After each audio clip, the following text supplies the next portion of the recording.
Buenas tardes, amigos televidentes de este su programa Soberanía Popular TV. Aquí estamos como cada viernes comprometidos con ustedes, con todos los que nos escuchan, nos siguen a través de este canal Teleradio América, de compartir informaciones novedosas, informaciones de interés y muy agradecidas de contar con su presencia, de contar con la audiencia y toda la semana que ustedes nos reportan las informaciones que vamos resolviendo situaciones y esa es la misión de nosotras. Estamos comprometidas de aportar nuestro granito de arena en la sociedad dominicana con las informaciones que a través de este programa podemos llegar a cada uno de ustedes. Buenas tardes, doctora Marilis Durán. Muy buenas tardes, doctora José Escota y los amables televidentes que sintonizan como cada viernes Soberanía Popular TV. Hoy tenemos un programa que promete muchísimo, un programa que llevará luz, llevará respuesta a la gran comunidad jurídica y sobre todo a la población, porque se dice que si los letrados nos entendemos muchas cosas, imagínense la población. Este es un programa que va orientado en el día de hoy a tratar lo que es las audiencias virtuales y su implementación más allá del COVID. Así lo hemos denominado, de manera tal que esperamos contar con la audiencia como siempre para que podamos aprender todos y cada uno de los expertos que nos acompañan esta tarde y sobre todo los magistrados de vasta experiencia que están al frente del protocolo de todo lo que tiene que ver con la virtualidad en el Poder Judicial. Paso la palabra a la licenciada Rosy Escoto para que conozcamos nuestros invitados. Gracias, Miriam. La verdad es que para nosotros es un alto honor poder contar con la presencia de miembros del Poder Judicial, jueces, que qué mejor de la mano de ellos, de la información directa.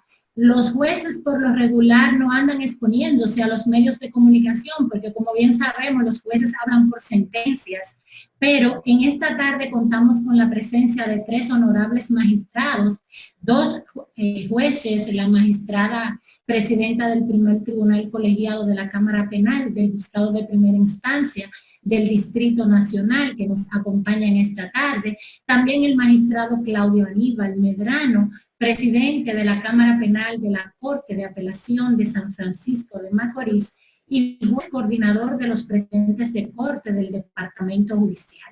También de la Escuela Nacional de la Judicatura nos acompaña el doctor Dariel Alejandro Suárez Adames, con quienes vamos a compartir todo lo concerniente a lo que es la continuidad de las labores del Poder Judicial. ¿Y por qué hablamos de continuidad? Porque el Poder Judicial, doctora, hasta este momento no ha parado lo que son sus atenciones al público, evidentemente con las limitantes propias de la pandemia, y ya nos abocamos a partir del 1 de julio a dar continuidad a la fase que de hecho ya estamos esperando todos los abogados y que nos preocupa a todos. ¿Qué va a suceder? ¿Qué tenemos en el Poder Judicial? ¿Cuáles novedades nos traen las audiencias virtuales? Así que contamos con ello en esta tarde y le damos formal bienvenida y el agradecimiento por permitir y aceptar nuestra invitación de compartir con nuestros televidentes.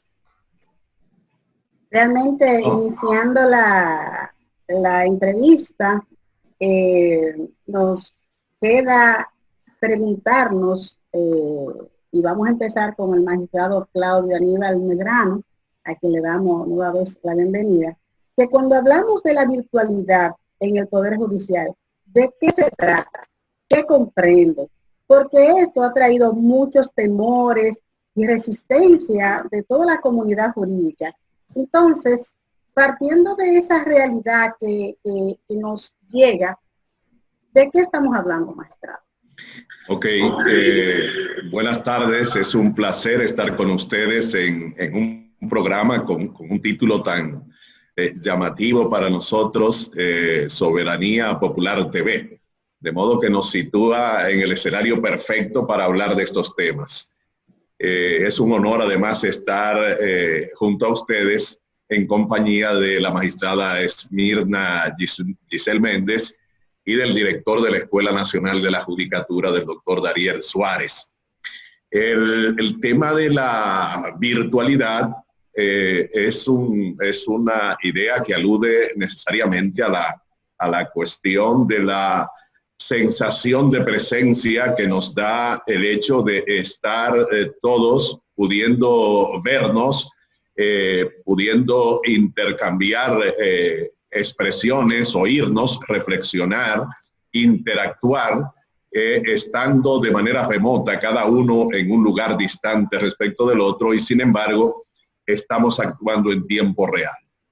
Y es en ese entorno en el que se desenvuelve esa experiencia nueva que estamos experimentando en la República Dominicana y que sin embargo no es tan nueva en muchos otros países que han empezado primero que nosotros a ser pininos en el uso de la virtualidad para el desarrollo de experiencias judiciales. Nosotros hemos comenzado afortunadamente y yo diría que a pesar de ser un comienzo difícil con los problemas de conectividad que hay, muchísimas cosas así, afortunadamente lo hemos podido sobrellevar utilizando a un personal joven que tiene el Poder Judicial.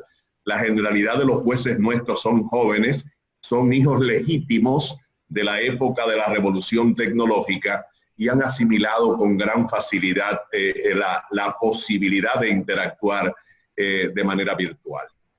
Es decir, que en ese sentido el desafío nuestro por ese lado va cómodo.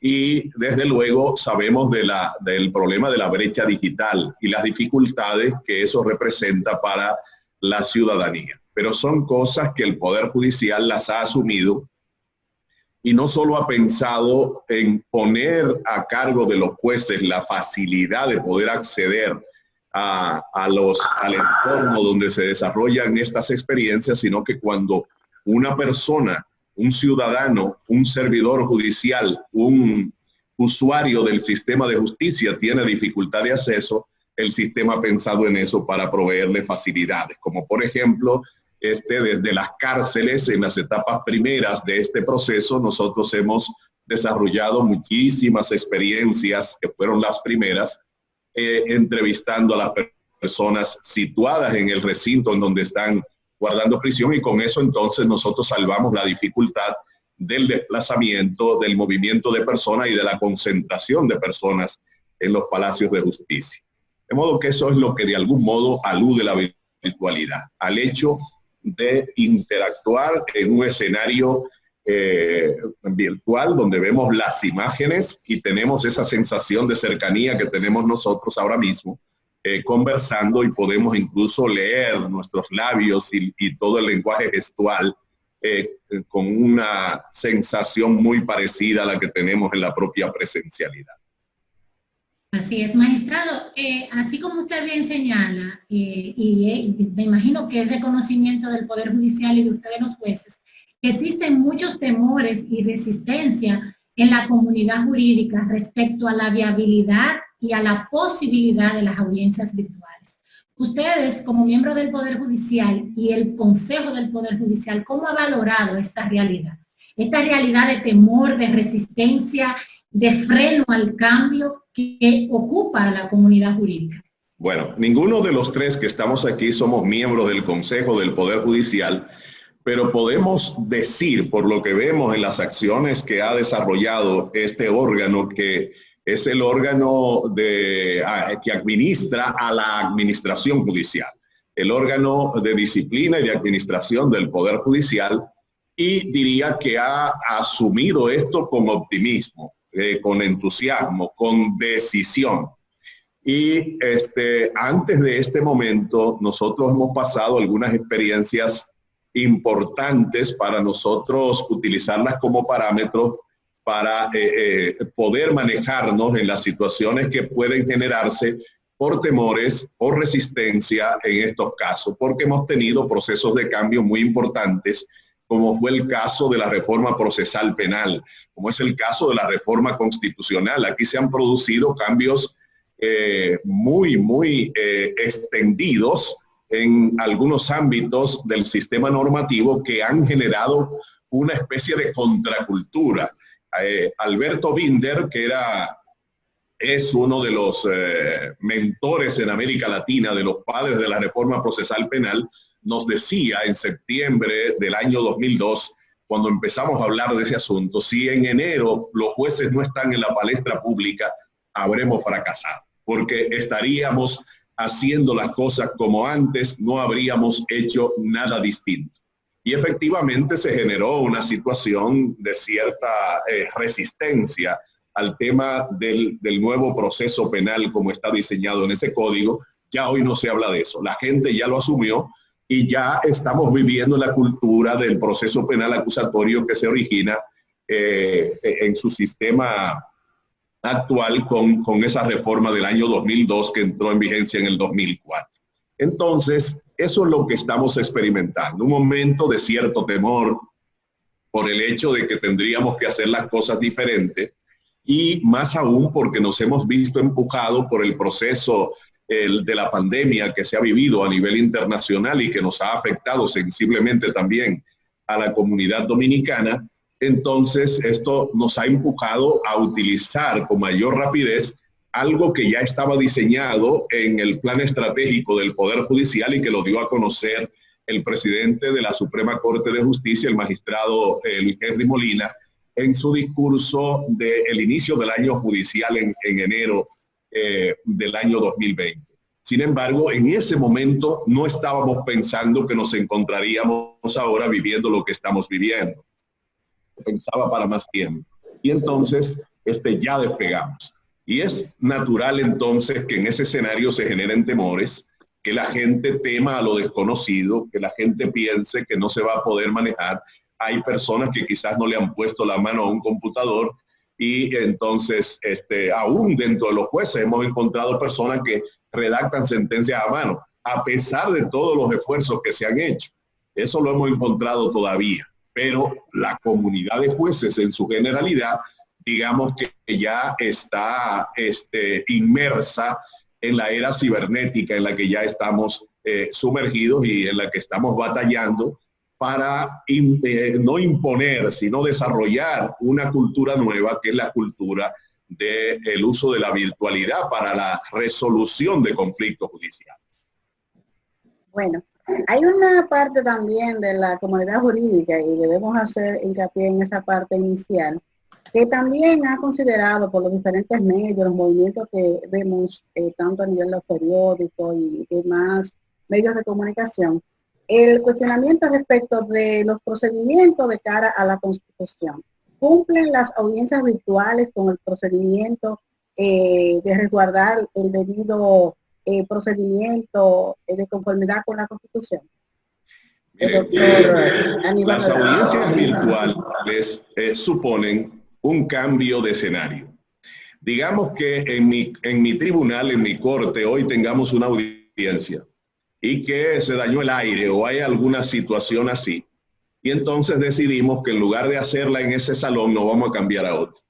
Y en este caso nos hemos cambiado a un escenario virtual, a un escenario donde no estamos situados físicamente uno al lado del otro, pero que tenemos las mismas percepciones, ¿no?, acerca de lo que estamos experimentando. Entonces, al cambiar al escenario de la virtualidad, nosotros en la elaboración de estos instrumentos que ha trabajado el Poder Judicial, que incluye la resolución que se denomina declaración de normas y principios sobre el servicio judicial y la resolución que instituye el protocolo para la celebración de audiencias virtuales, hemos tenido muy presente, en primer lugar, que el Consejo del Poder Judicial no es un órgano que tiene un poder de creación normativa que pueda modificar ni la Constitución ni las leyes.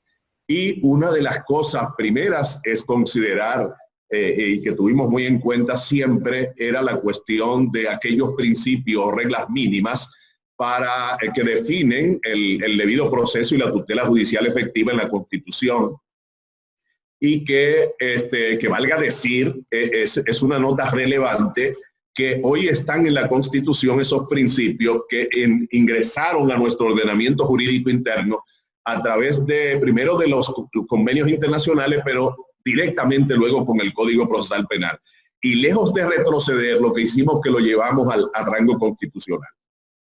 Entonces nosotros sí tomamos en cuenta eso, sobre todo el apartado 7 del artículo 69, que se refiere al hecho de que cada persona tiene derecho a ser juzgada con plena sujeción al procedimiento establecido para cada juicio, para cada tipo de juicio. Y por eso, aunque hemos dicho que el protocolo de audiencias virtuales se aplica a todas las materias y en todas las etapas del procedimiento, sin embargo, en cada uno de esas esferas, de esos ámbitos jurisdiccionales, rigen los principios y normas propios de ese ámbito jurisdiccional. De modo que no está el Consejo del Poder Judicial modificando el ordenamiento jurídico que rige el proceso civil, el proceso penal, el proceso laboral, el proceso inmobiliario o administrativo. Está sencillamente creando unas pautas, unos mecanismos de actuación en el marco de lo que permiten la Constitución y las leyes, y está regulando cuestiones que no se había ocupado siquiera el legislador de manera suficiente, como es el caso de la virtualidad. Ahora, en lo necesario para los efectos jurídicos de los actos que se producen de manera virtual, sí le había prestado atención el legislador nuestro, cuando en la Ley Orgánica de la Administración Pública se hace referencia al gobierno electrónico, ¿verdad? Y se hace referencia al gobierno electrónico aludiendo no solo al gobierno central, sino a todas las administraciones públicas, lo que envuelve a la administración judicial. Y por lo tanto, habla de la necesidad de acudir al uso de los recursos de las nuevas tecnologías, de la comunicación y de la información para garantizar transparencia, para garantizar eficacia en los procedimientos judiciales. Y de igual manera, la ley 107, 13 sobre los derechos de los ciudadanos en su relación con la administración pública, hace igualmente una habilitación a los órganos de la administración pública para acudir a las nuevas tecnologías y a los recursos electrónicos.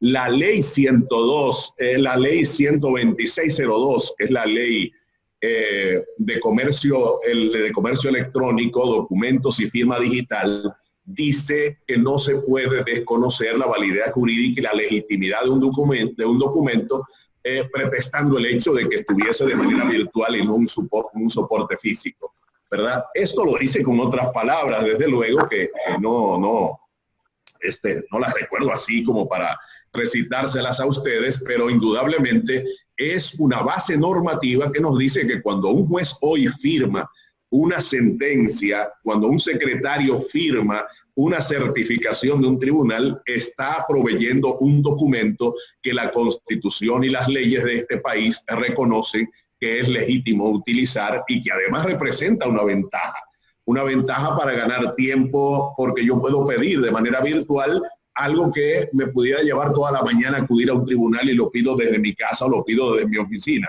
¿verdad? O lo estoy recibiendo allí. Entonces esas son de las ventajas que la virtualidad ofrece y que va a llegar el momento en que ya lejos de estos temores que hoy se sienten frente a lo desconocido, los abogados estarían dichosos de poder acudir a él. No es un tema que no tenga algunos costados un tanto dignos de atención y que generan reflexión, como el tema de la inmediación en el conocimiento de los procesos judiciales, que algunos cuestionan. Pero recientemente la Escuela Nacional de la Judicatura realizó un webinar en el que participó una distinguida magistrada de Puerto Rico, y ella estaba haciendo un análisis que yo le desearía que todos ustedes puedan ver acerca de esas falencias o debilidades que se le atribuye al lenguaje en la virtualidad por el hecho de lo que implicaría, por ejemplo, que yo no pueda estar viendo que una persona esté sudando mientras está declarando. Pero ella dice, bueno, una persona muy responsable podría ocurrir que frente a un vagabundo pueda impresionarse al momento de estar prestando declaración y puede estar sudando. De modo que todas estas cosas hay que saber leerlas y tener digamos, una actitud psicológica para leer en su contexto lo que la persona está declarando.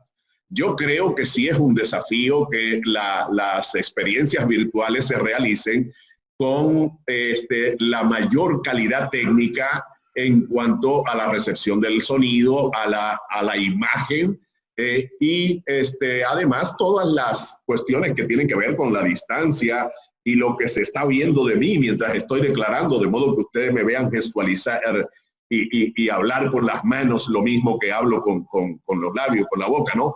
Y puedan comunicarse conmigo de esa manera, en el Dininor, en el lenguaje gestual, igual que con las palabras con que me estoy refiriendo a ustedes. Yo creo que tenemos que aceptar, como dice Giovanni Sartori en el Homo Videns, que la naturaleza del hombre de este tiempo ha cambiado. Es un hombre diferente. Y la manera de comunicarnos hoy, en la época de la imagen, no es la de ayer. Y el sistema de justicia no se había montado en este caballo. Y ya estamos decididamente encima de él, galopando hacia el porvenir. Es normal resistirse a los cambios y a través de la historia nos hemos dado cuenta. Y vamos a aprovechar para pasarle los micrófonos a la magistrada Mirna Giselle. Y una pregunta que nos lleva a preocupación, y es que hemos estado leyendo la resolución 00420, que establece que la virtualidad es voluntaria, es opcional, y de donde se desprende que si una de las partes no está de acuerdo en que se realice de forma virtual la audiencia y lo quiere hacer de forma presencial, lo puede hacer. Entonces, en esta fase intermedia, que estamos prestos a iniciar el próximo 1 de julio, ¿cómo se va a manejar ese asunto, magistrada Esmirna? Si yo puedo escoger, si no se me puede imponer, y yo escojo la virtualidad o escojo la presencia, ¿cómo lo vamos a manejar en esta fase intermedia? Esa es una muy interesante pregunta y de verdad que agradezco profundamente la oportunidad de interactuar en este interesante espacio. Ciertamente, la resolución sobre normas y principios del servicio judicial, resolución 006-2020 del Consejo del Poder Judicial, instituye el servicio judicial virtual. Y como una de las reglas o características de este servicio establece que es facultativo. Las partes deberán aceptar el servicio a través de la suscripción de un documento de aceptación de los términos y condiciones del uso de la plataforma. Y al suscribir este servicio, eligen como canal de comunicación e interacción con el Poder Judicial la plataforma virtual habilitada al efecto. De esta premisa o de esta disposición parte el protocolo para estructurar entonces cómo se ejerce ese derecho a elegir o no elegir la plataforma virtual. Esa es la regla. Pero sabemos que toda regla tiene su excepción. Entonces, el protocolo para el manejo de audiencias virtuales, que es la resolución 007-2020, dispone en el artículo 7, párrafo 2, que cuando las condiciones imperantes en la nación, y nos debemos colocar en el contexto de las condiciones actuales, donde nos encontramos ante una situación sanitaria particular y un alto riesgo de propagación del coronavirus. En esos casos en que las condiciones imperantes de la nación hagan indispensable la virtualidad o el canal virtual para garantizar los derechos y garantías de todos los ciudadanos, entonces en ese caso se debe optar por la virtualidad y el consentimiento pasa a un segundo plano. ¿Qué ha pasado en este momento? En este momento todos conocemos de la alta propagación que tiene el virus del coronavirus.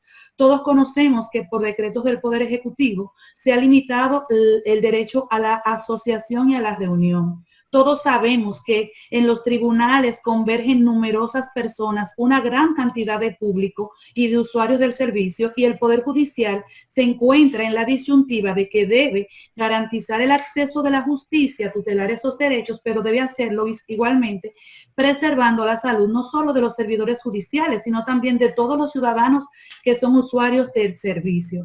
Es por esto que partiendo de todas estas premisas y esta realidad que estamos enfrentando en este momento, que en esta etapa intermedia se han habilitado todos los tribunales para desarrollar todas las actividades propias de su competencia, pero utilizando el entorno virtual.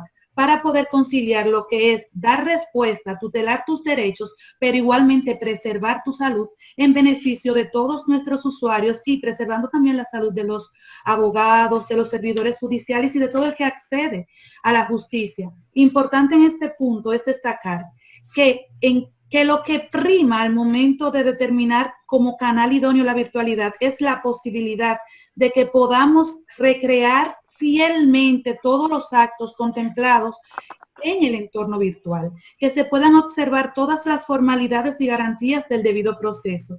A fin de cuentas, aún en las condiciones en el estado actual de cosas, si existe algún impedimento, si el entorno virtual no resulta totalmente idóneo para observar las formalidades y garantías establecidas, pues también tenemos abierta la posibilidad de que esa audiencia se pudiera celebrar de forma presencial ya en el momento en el que las condiciones sanitarias lo permitan y está previsto para la etapa avanzada una vez lo identifique el Poder Judicial. Lo que se quiere en este momento es dar respuesta a las necesidades de nuestros usuarios, responder a ese derecho que tiene toda persona de recibir tutela judicial efectiva, de recibir respuesta oportuna y preservar concomitantemente con esto su seguridad, su integridad física y sobre todo su salud. Importante, declaraciones, magistrada. Nosotros tenemos que ir a una breve pausa, pero queremos también dejar en el aire una importante pregunta. ¿Las audiencias virtuales serán utilizadas en todas las materias y en todas las fases del proceso? Luego de la pausa tendremos la respuesta a cargo de nuestra querida invitada.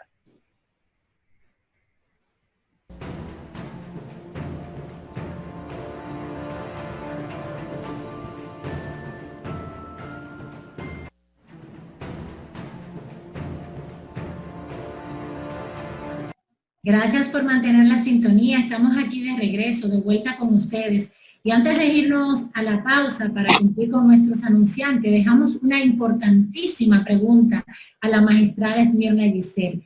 ¿Pueden ser utilizadas las audiencias virtuales en todas las materias y en todas las fases procesales? Así es, la respuesta es afirmativa y así lo contempla el artículo 3 del protocolo para el manejo de las audiencias virtuales. Las audiencias virtuales aplican en todas las materias y en todas las etapas del proceso y lo que tenemos que hacer es someter esas audiencias a condiciones diferenciadas en atención a la naturaleza y las particularidades del caso, la exigencia de la actividad probatoria y sobre todo la tutela de los derechos y garantías de todos los involucrados. Aquí lo que prima es el apego irrestricto a las garantías del debido proceso. Otra pregunta, magistrada. Las audiencias que se han conocido anteriormente de manera ordinaria, ¿pudieran continuar en lo adelante bajo la forma virtual? Claro que sí.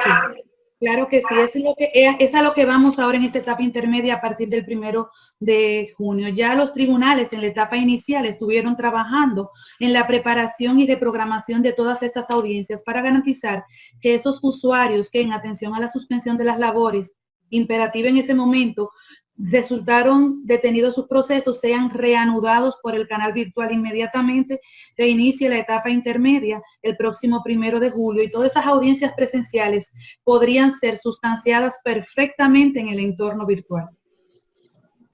Partiendo de su experiencia, magistrada, la virtualidad cumple con los principios constitucionales propios de las audiencias. O sea, estamos hablando de oralidad, publicidad, la contrariedad. O sea, ¿se podrán sentir o nos podremos sentir los abogados que la virtualidad cumple principalmente con el aspecto de la publicidad? Totalmente, totalmente. Podemos estar todos tranquilos de que en el entorno virtual podemos observar y desplegar todas las acciones que desplegamos desde el entorno presencial. La única diferencia es que en lugar de coincidir todos en el espacio físico, en el mismo espacio físico que es el salón de audiencias, ahora cada uno de nosotros va a comparecer de una forma remota. Pero, por ejemplo, estamos todos aquí y estamos conversando. La contradicción se genera a través de la posibilidad que yo tengo de escuchar los argumentos de la parte y contradecirlos efectivamente. Se garantiza la publicidad en la medida en que se dispone en el protocolo que todo enlace a una audiencia pública será colocado en un canal de acceso que identificará el Poder Judicial de parte de la secretaria, un canal que se publicitará y todo el que desee comparecer a su audiencia como público y presenciarla, lo podrá hacer accediendo a ese enlace de esa audiencia que es pública. La aplicación que ha elegido el Poder Judicial permite que se puedan ejercitar todas las proyecciones, reproducciones e incorporaciones de las pruebas tal cual se encuentran estipuladas en el entorno presencial. Y es por esto que puedo afirmar a partir de mi experiencia que un juicio se puede perfectamente recrear a partir de la virtualidad. Y algo importante, magistrada, continuando con eso, ¿qué pasaría con el tema de la competencia? ¿Qué papel juega en la virtualidad en estos procesos? Las competencias son las mismas, los tribunales apoderados son los que van a conocer sus casos dentro de sus competencias. Aclarar que el protocolo establece la existencia de salas virtuales en cada una de las sedes judiciales, pero a lo que alude el protocolo es a la existencia de un espacio físico debidamente equipado con las facilidades y herramientas tecnológicas para que todo usuario de nuestros servicios que no tenga acceso a los dispositivos, a la tecnología, pudiera dirigirse a ese espacio dispuesto en cada sede judicial y desde ahí acceder a su audiencia virtual. Se contempla igualmente para facilitar y garantizar y potencializar ese acceso que toda persona que viva, por ejemplo, fuera en el interior del país, pudiera comparecer a su audiencia si no cuenta con los dispositivos desde esa sala virtual que se ha dispuesto en la sede judicial más cercana, eso en coordinación con los tribunales y las secretarías del tribunal. Lo que queremos es garantizar el acceso y permitir que todo usuario pueda tener acceso a su audiencia, proveyendo a aquellos que no disponen de los dispositivos y las facilidades tecnológicas de los medios para hacerlo a través de un espacio habilitado en cada una de las sedes judiciales. Existe una situación y es leyendo el protocolo de las audiencias virtuales, donde establece funciones adicionales a nuestras secretarias de nuestros tribunales. Y hay una preocupación a nivel de lo que son los alguaciles, los ministeriales, porque el protocolo establece que las secretarias estarán citando a las audiencias, entonces, y que estarán haciendo notificaciones vía telemática. ¿Significa esto que ya no tendremos que usar los alguaciles? ¿Nuestros ministeriales quedan ya relegados cuando hablamos de audiencias virtuales? Claro que no, claro que no. El protocolo en el apartado de definiciones hace una distinción de lo que son las convocatorias, que son esos trámites realizados acorde con el procedimiento aplicable en cada materia, para poner en conocimiento a la contraparte de la existencia de una citación y habilitarlo para ejercer prerrogativas que establece la norma. Esta convocatoria que se formaliza conforme el trámite establecido es distinta de la invitación que debe realizar la secretaria vía telemática a los participantes y a las partes en la audiencia del enlace por el cual va a acceder. Lo que hace la secretaria al invitarlos no es sustituir la convocatoria, es un acto distinto. La secretaria tiene la obligación de programar la audiencia en el entorno virtual o en la aplicación y remitir a cada uno de los participantes a esa audiencia un enlace para que ellos puedan acceder a la audiencia independiente de lo que es la convocatoria que está sometida a formalidades y que habilita al destinatario, una vez lo recibe, a ejercer una serie de prerrogativas de acuerdo con la ley que aplique en el caso en concreto. Una pregunta para el magistrado Claudio Aníbal. ¿Para cuándo tiene previsto el Poder Judicial abrir los tribunales manteniendo los protocolos de distanciamiento, de modo tal que podamos tener ambos procesos de la mano? Ok, bueno, el Poder Judicial ha programado por etapas el desescalamiento, el hecho de retornar a la nueva normalidad. Y en ese contexto, el día 1 de julio, iniciamos la etapa intermedia. En esa etapa se van a abrir todos los servicios judiciales. El único tema es que será por vía virtual, precisamente porque el estado de cosas en términos generales así lo sugiere.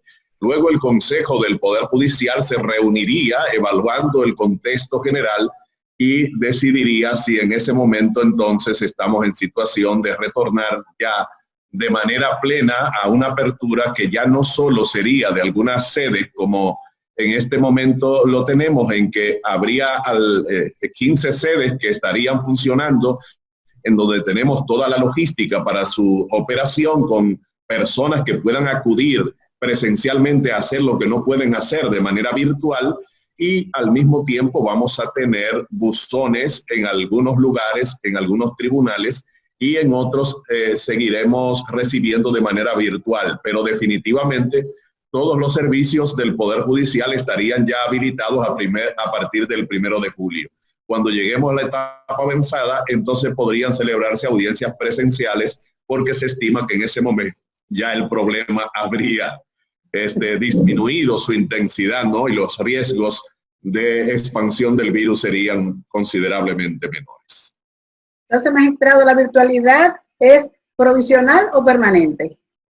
La virtualidad tiene una vocación de permanencia, no en el sentido con que se la ve hoy como una medida temporal que se ha adoptado, con la implicación de que ahora, cuando el juez decide que se conozca de manera virtual en el contexto de las resoluciones adoptadas, pues se impone a las partes en este momento.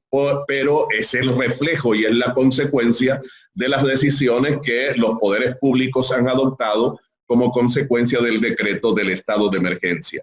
Eso es una medida temporal. Ahora, lo que regula la celebración de audiencias para lo porvenir, como reglamentos abstractos y generales que permanecen en el tiempo, procuran que tengamos virtualidad en lo porvenir como una opción siempre voluntaria de las partes, pero que además nosotros creemos, como decíamos antes, una opción considerablemente más ventajosa. Bien. Tenemos una pregunta para el doctor Dariel Suárez, y es la siguiente. Ya estamos terminando prácticamente el programa, nos va a faltar tiempo para poder tener todas las respuestas, pero de cara a la virtualidad, ¿cuáles son los desafíos que deberá enfrentar el Poder Judicial a los fines de implementar todo el protocolo y que la virtualidad se quede? Muchísimas gracias a Marilis y Rosy. Yo antes de responder muy brevemente quisiera testimoniar el altísimo honor que es para mí coincidir con los magistrados de la estatura profesional como los magistrados Claudio Aníbal y Esmirna Giselle, porque yo he sido un testigo del esfuerzo de ellos y doy fe el nivel de profesionalidad y el empeño porque todas las medidas adoptadas por el Poder Judicial preserven ante todo los derechos constitucionales de las personas, especialmente la tutela judicial efectiva con el respeto al debido proceso. Y creo que esto ha resultado en un esfuerzo que ha permitido al Poder Judicial enfrentar una situación que todos sabemos que es una situación mundial delicada, y el Poder Judicial está poniendo todos los medios para poder mantener un servicio de justicia de calidad utilizando la virtualidad. Y ha habido un reto muy importante de capacitación para todos los jueces, juezas, servidores y servidoras judiciales del país, y yo creo que hemos encontrado una gran receptividad en términos generales de todos los miembros que componen el Poder Judicial para formarse, entrenarse, capacitarse en el uso de las herramientas. Y la Escuela Nacional de la Judicatura desde abril ha virtualizado toda su labor y ha virtualizado toda la labor de capacitación de jueces, juezas y servidores, y así pretende mantenerse. Y bueno, más allá de formar a jueces, servidores y los miembros de la Oficina Nacional de Defensa Pública, también la escuela va a asumir la capacitación de los abogados y servidores auxiliares de la justicia para también fortalecer sus competencias. De hecho, el lunes 29 tenemos un seminario web donde vamos a dedicarlo para los abogados y abogadas de la República Dominicana, y vamos a lanzar un curso en línea abierto, masivo, de autoaprendizaje a través de la plataforma de la escuela, que se va a denominar Servicio Judicial Virtual para Abogados. Y esto pretende ser un aporte de la escuela para que los abogados y abogadas también, como auxiliares de la justicia, fortalezcan sus competencias. O sea que creo que el reto de la capacitación está siendo afrontado y esperamos poder seguir colaborando con la comunidad jurídica, porque en la medida de que nosotros podamos fortalecer las competencias de todos los actores, estamos convencidos de que la virtualidad llegó para quedarse y la virtualidad tiene muchas cosas positivas para el sistema de justicia y creo que el Poder Judicial, que pasó al menos la mitad del año pasado escuchando a toda la comunidad jurídica, está esforzándose por poder responder a todas las inquietudes de todos los actores que queremos una mejor justicia en la República Dominicana. Y me parece muy importante dejar claro que hay un grupo de hombres y mujeres que tienen como misión única esa y han puesto todo su empeño para que la virtualidad permita que la justicia llegue mejor a todos los dominicanos y las dominicanas.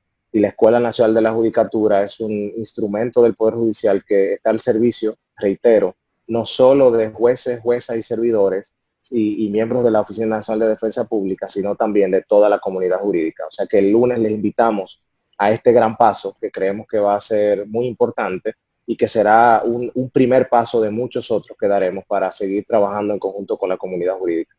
Muchísimas gracias. Señora, nos quedan apenas un minuto para despedirnos y agradecer infinitamente al Poder Judicial la oportunidad que ha brindado a este programa de traer y de permitir que los magistrados conozcan y que nos pongan en sintonía con lo que es la virtualidad en estos momentos. Agradecido eternamente, honorables magistrados, agradecido doctor Dariel Suárez por su presencia. Esperamos que no sea el primero, porque tendremos otros encuentros realmente hasta llegar a lo que es el nivel de conciencia, el nivel de entendimiento y sobre todo de entender la necesidad de la implementación de lo que son las audiencias virtuales. Nos resistimos al futuro, pero hacia allá debemos ir. Doña Rosy Escoto, despida finalmente nuestro querido programa. Gracias nueva vez a todos, a ustedes por la sintonía y esperamos poder cumplir con el objetivo de este programa. Sé que tendrán que venir otros tantos y qué bueno esta primicia de poder informarle a toda la comunidad jurídica que a partir del lunes, lo que nos acaba de informar el doctor Dariel Suárez, vamos a tener esa gran oportunidad de capacitación. A ustedes felicidades, reconocerles por la gran labor y sé que no es tan fácil adecuarnos a los cambios, pero eso es lo que corresponde y qué bueno que nos agarró preparados. Gracias, feliz fin de semana y hasta el próximo programa. Buenas tardes. Muy buenas. Gracias a ustedes. Buenas tardes. Un abrazo virtual. Hasta luego.